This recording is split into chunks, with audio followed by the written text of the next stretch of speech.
I think it leads beautifully into our next session, which is all about the future of communication. So to lead that session, we have, please welcome all the way from New York, we have Michelle Klein, who is the Marketing Director North America for Facebook.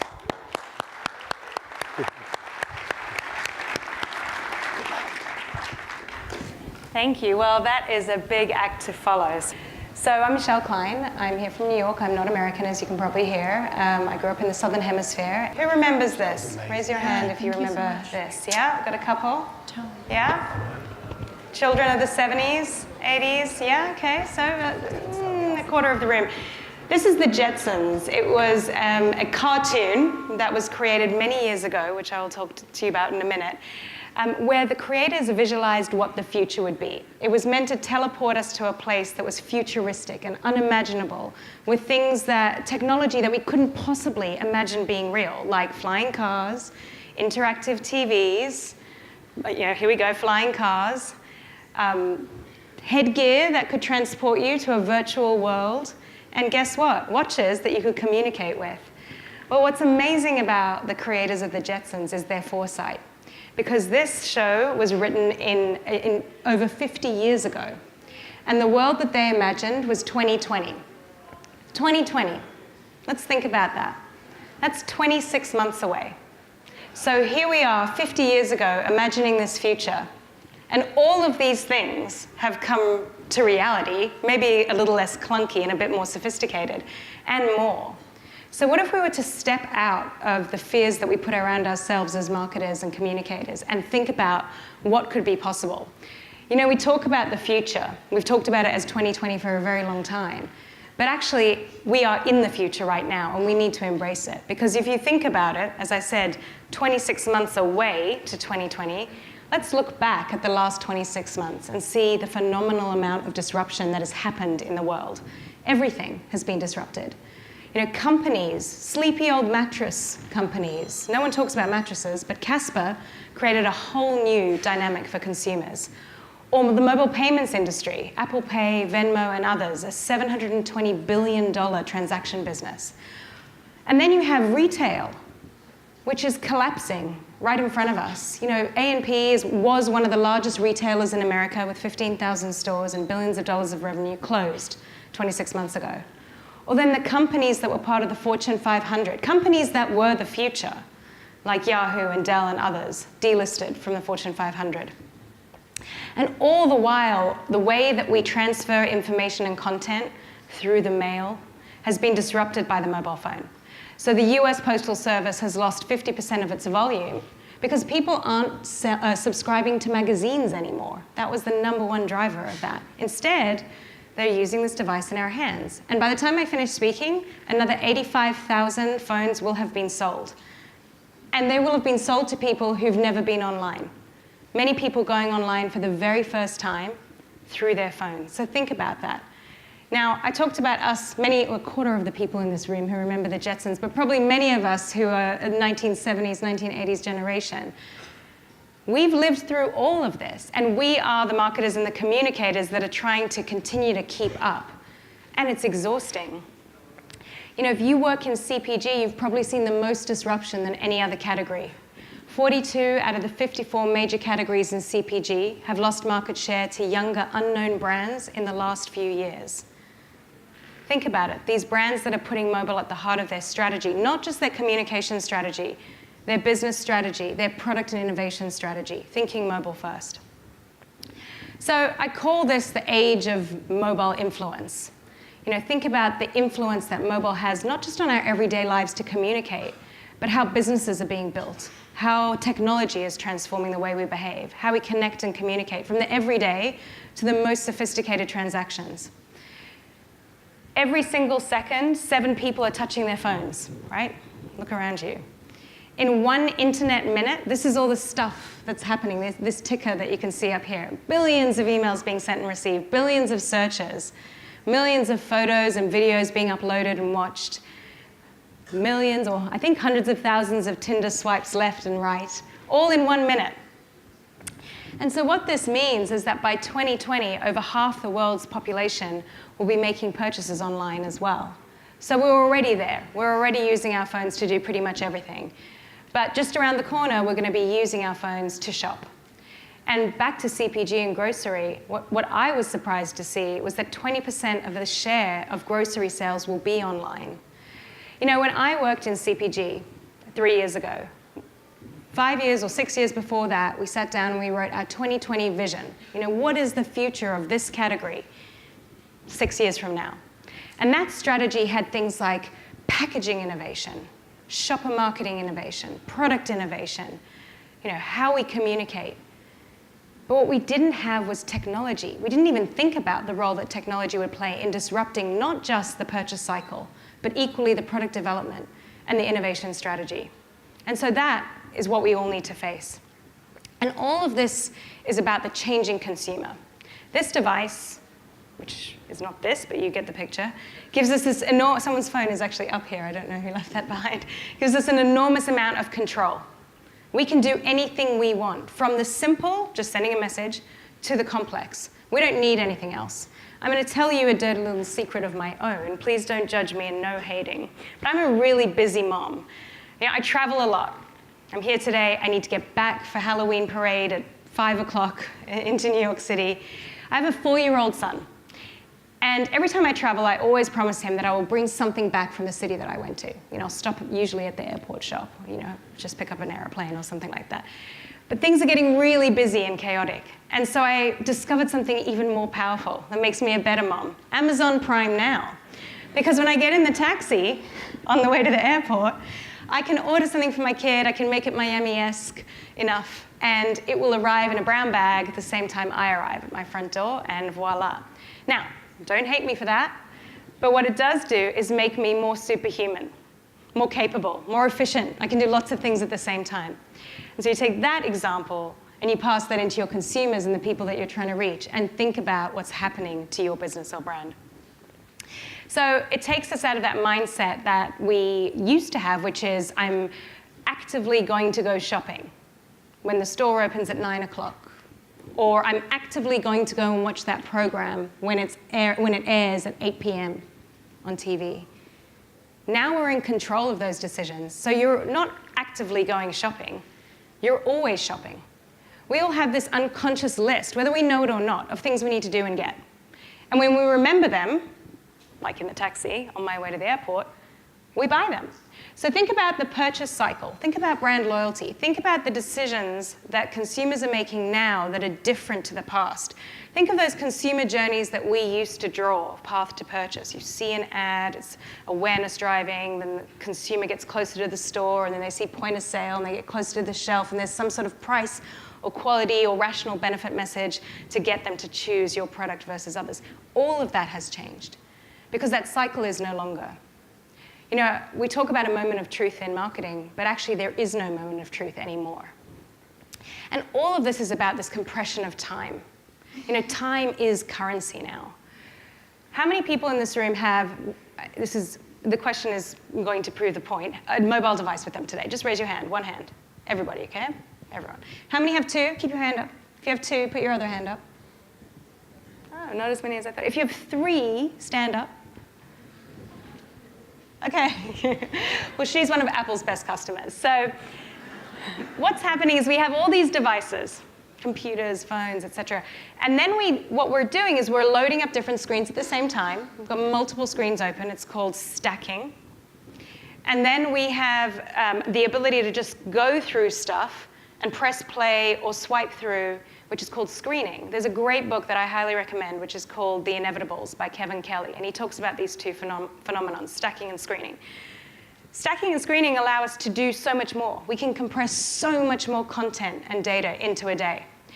You know, there's new research that says there's no longer a 24-hour day. I mean, yes, there is technically a 24-hour day, but we as human beings, with the ability of, with our multiple devices and our multiple screens at the same time, are able to compress another 8.5 hours of content consumption into a day. So now we have a 32-hour day. And so what it's doing is it's just compressing everything from time to energy to attention. We're actually seeing that on our platform as well. When we compared how people are going through the desktop experience versus the mobile experience, what we're seeing is people are processing information almost 2 times faster on mobile, and they're recalling content in 1/4 of a second. So how do you cut through as a brand in that high velocity speed environment? How do you get your message across? Let's do a little experiment. So just watch the screen. Just watch this bar move across the screen.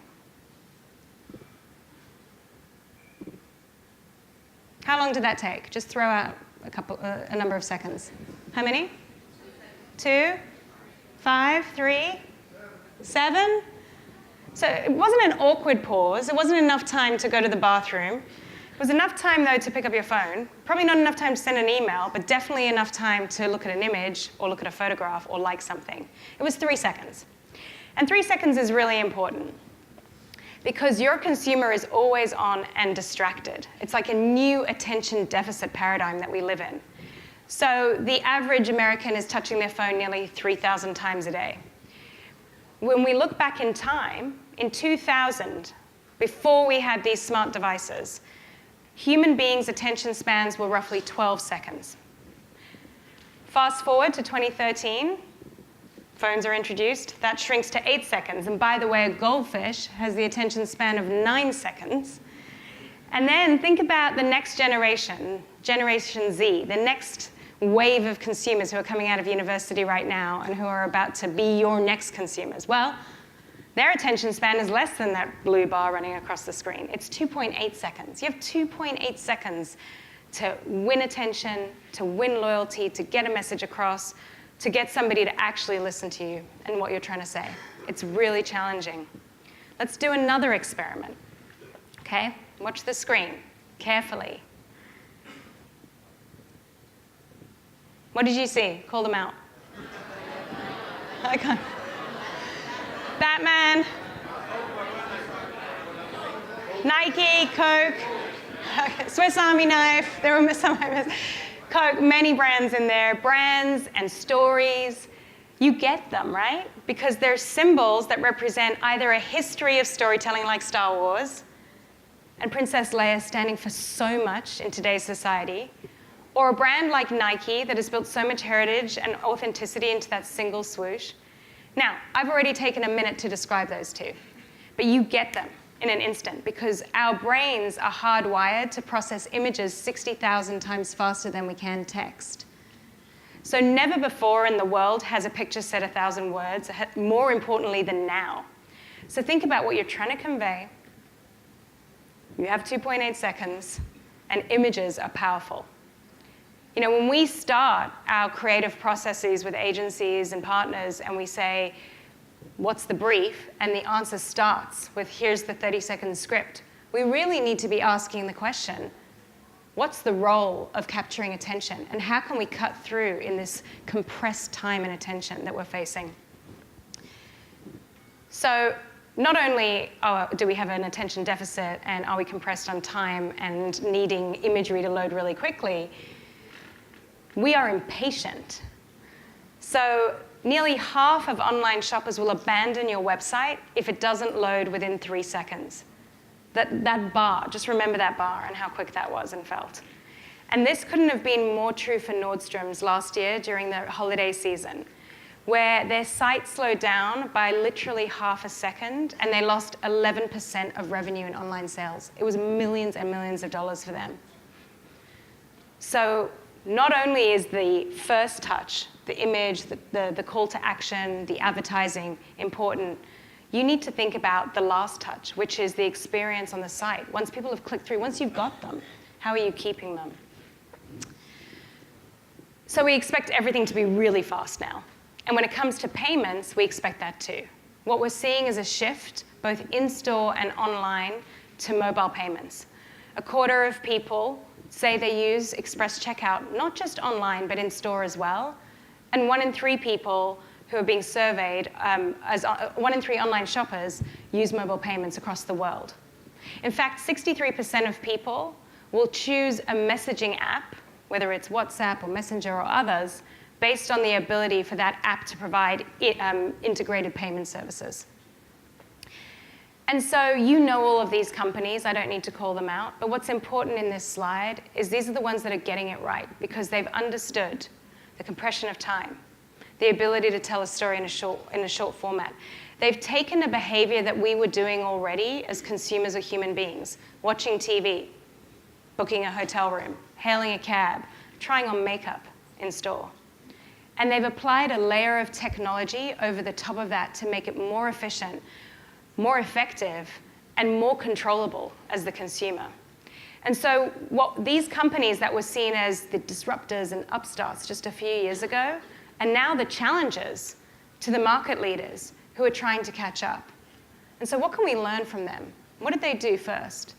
They put mobile at the center of their strategy, their business strategy, not just their marketing strategy, and they built a business around the changing consumer behavior. Now, all of us in this room, we all get this, right? We know that we're all doing this right now. Everybody is glued to their phones. It's really hard to cut through, and this is going to be the future. However, around the corner is the next big computing platform, which is AI and VR and AR. So what we're seeing in our research is that 85% of people, 85% of customer interactions will be handled without a human being in the future. So think about things like Amazon Dot, Google Home, Siri, services where you don't need to do this, but instead you can ask for help, or where you don't have to engage with a human being. So services like Messenger. You know, we're seeing an amazing amount of activity through Messenger, and businesses are really pioneering in this space. You should think of Messenger and messaging as the new CRM.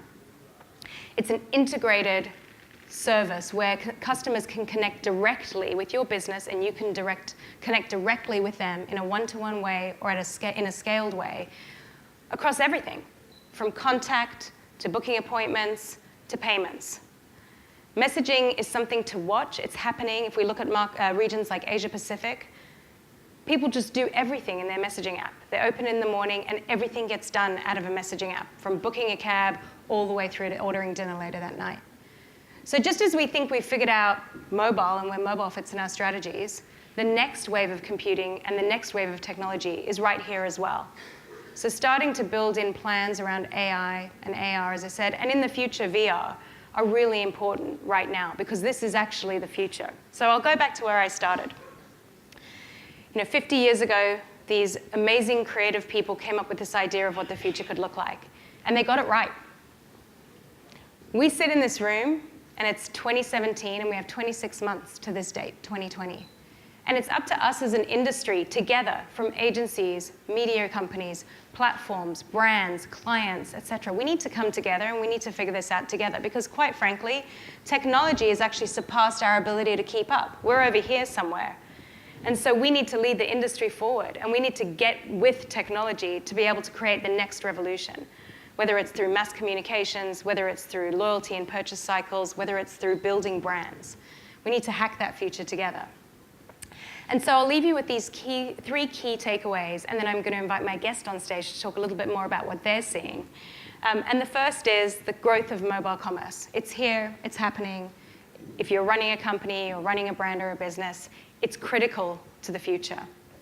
We're going to see a lot of headlines in this holiday season around the growth in mobile commerce, and you want to be part of those headlines versus wishing that you caught up earlier this year. Second, speed and time compression. The attention deficit, the 3-second or 2.8-second rule, the ability to cut through with the busy consumer, to actually get in touch with someone who's on the move and is only going to give you that short amount of time. How do you build that into your marketing and your communications?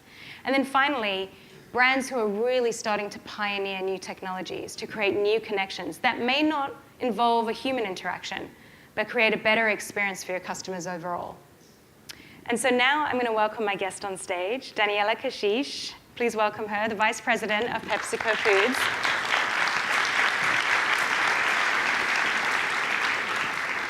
So Daniela has really been making a name for herself in the industry. She was recognized as Ad Age, as Women to Watch. She was nominated as one of the top 50 most innovative marketers by Proxima magazine. And she's here today with us to talk about what they're seeing at PepsiCo and to share some of her insights. So we're going to sit on these chairs and hopefully not have our backs to everybody as we do so. So welcome, Daniela. Hey. Thanks for being with us. Yeah. Great. Thank you. So, I'm swinging around. So, I just put my leg down. So just start by telling us a little bit about, what you're seeing, what you're leading at Pepsi, and then what you're seeing as it relates to these themes that I've talked about today. Yeah, I think the marketing model is changing completely. So it's less about brand destinations, and it's more about following the audience. And this audience, as you said, is extremely connected. And connectivity now is the new norm. Yeah. And connectivity equalizes people. And when you have people having a lot of power, the way we do marketing, we need to change completely. So I am a strong believer of screens. So maybe people will kill me because I'm in the middle of a media festival. But for me, it's less than channels, and it's more about screens. Right. When I look at my kids, the way they relate to big screens, small screens, it's completely different from when I was young. So if you're a marketeer and you don't understand that you need to change the way you're going to talk to people about a brand, a product, or anything, you're just missing the point. I believe people don't relate to logos. I believe people want to understand what the stories the brands wants to tell. And when you think about stories, the way you tell stories is completely different because it's not talking about you, it's talking about what is relevant to the audience. Which means we need to look at media and strategy and content in a completely different way. If I take like a brand like Doritos, we are talking about a tortilla chips, talk to a young generation, and we have a positioning which is for the bold. So if I apply exactly the same logic from a brand you used to have like 10 years ago to talk to these people, I'm just not talking to anyone. So today, for instance, 50% of the investments of Doritos is on digital. So what we do, we anchor our strategy in digital, and then you use other screens, obviously, to gain like coverage and frequency, but the logic is completely different. So what I see, for instance, in Brazil, when I look at Latin America, what I see is that Brazil, as we are the second country of Facebook in the world. We have more than 100 million people connect on Facebook every day. So what I see sometimes that Brazil is a little bit more advanced and the way they combine the screens compared to other countries in Latin America, but depending on the brand, depending on the category. That's interesting. I think what you said about screens is so important as we think about how we plan our media in the future. Will we have all the different buckets? Like this is social, this is above the line, this is, all of the different channels that we think about today, because the future consumer is just going to think about the screens and what they do on those screens versus the journeys that we are forcing into that process. One thing we talked about earlier was the innovation that's coming out of the region. And certainly when I worked in the global brand team, we saw so much creativity out of Latin America, and pushing the boundaries, particularly in digital. Talk a little bit about what you're seeing in PepsiCo and certainly some of the experiments that you are taking in the region. What we see is the brands are using a lot, like some platforms or assets, to generate content, engage with people. For instance, if I have like a brand like Lay's and we have the UEFA Champions League, it's much easier to engage with people talking about football and the affinities regarding a specific platform. So in music, in a sponsorship, and then you can create content related to that. And the logic is how you spread that content to people, because you have some people having the experience and you have a lot of people that can be impacted by that.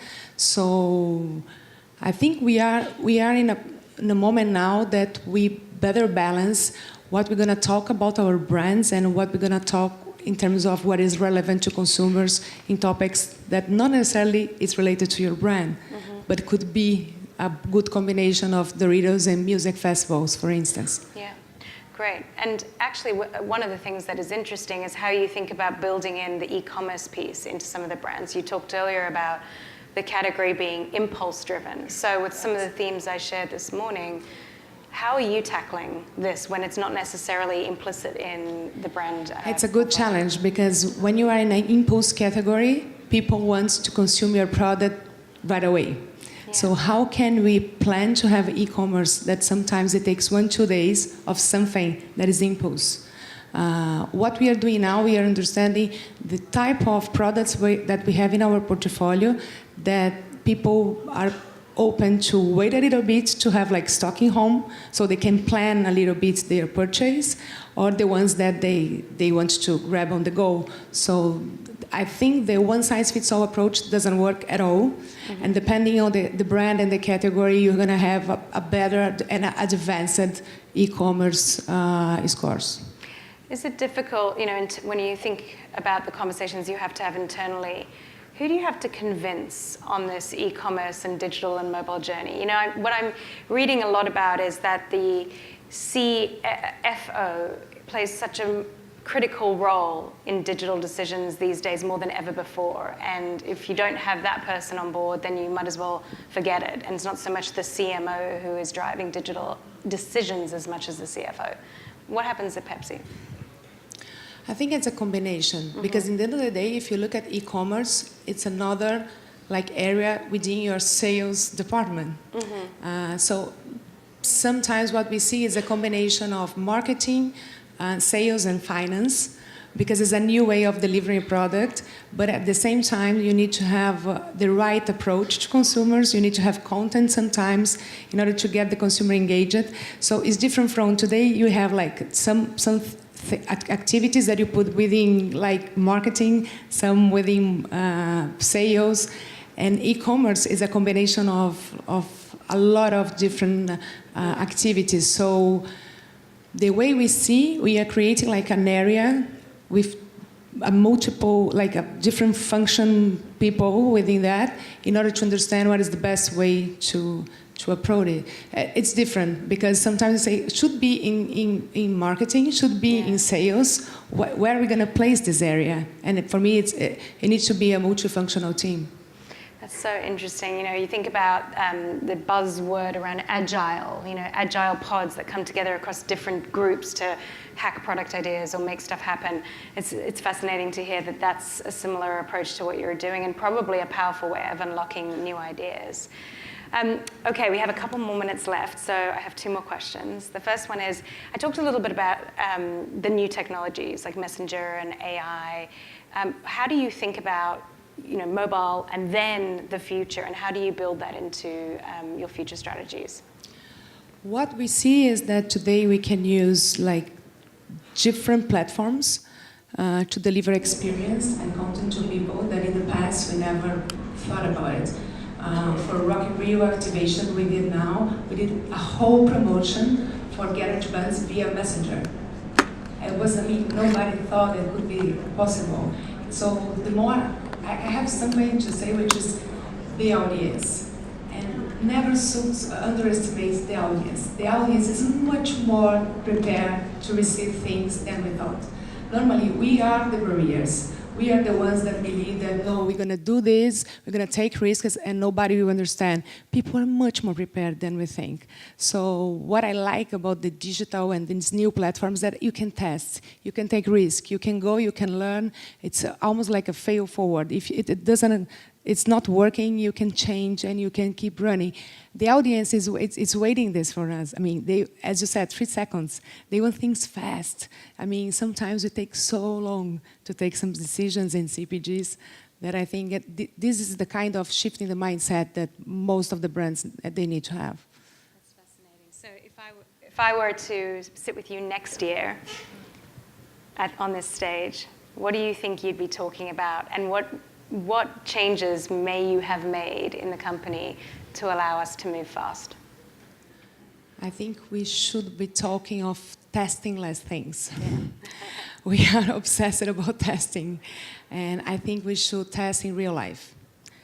Really, when I see some of the developments or the time that some things they take within a company, it's 1 year. 1 year, my consumer is already in other place.